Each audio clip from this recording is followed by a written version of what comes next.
Много млади хора участват в съдебни процеси.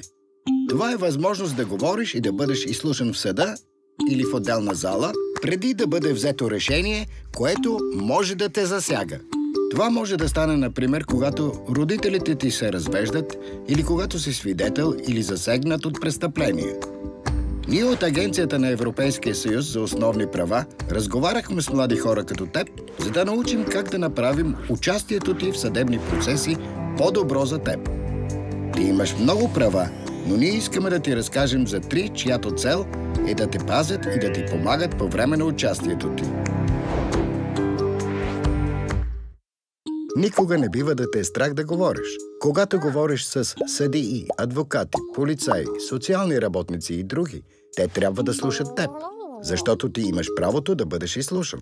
Например, ако те извикат в съда, трябва да те оставят да обясниш как ти виждаш нещата и какво е твоето мнение.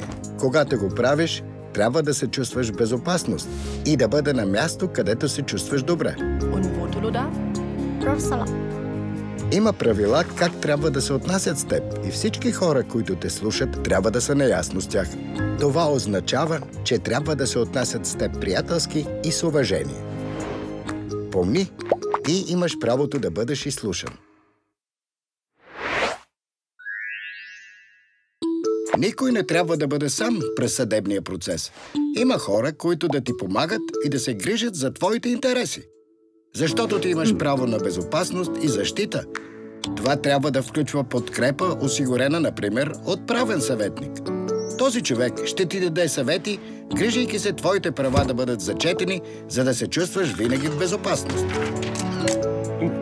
Той или друг специалист за подкрепа, като например социален работник, трябва да бъде до теб през целия процес и да ти помагат.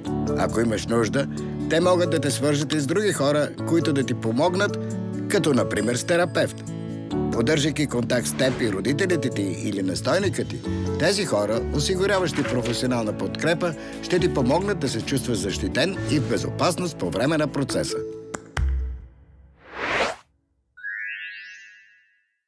Когато участваш в съдебно производство, например, когато си в съда, винаги трябва да ти казват какво става, например, кой ще участва, как и къде ще се случват нещата и какви са твоите права. Защото ти имаш право на информация. Цялата информация трябва да ти бъде представена по ясен и лесно разбираем начин. Ти трябва да се чувстваш свободен да задаваш колкото въпроси искаш, докато ти и човекът, който те информира, например социалния работник, сте сигурни, че разбираш всичко.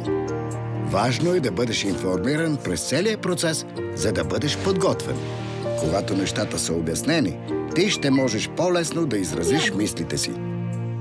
Това е силата на правото на информация.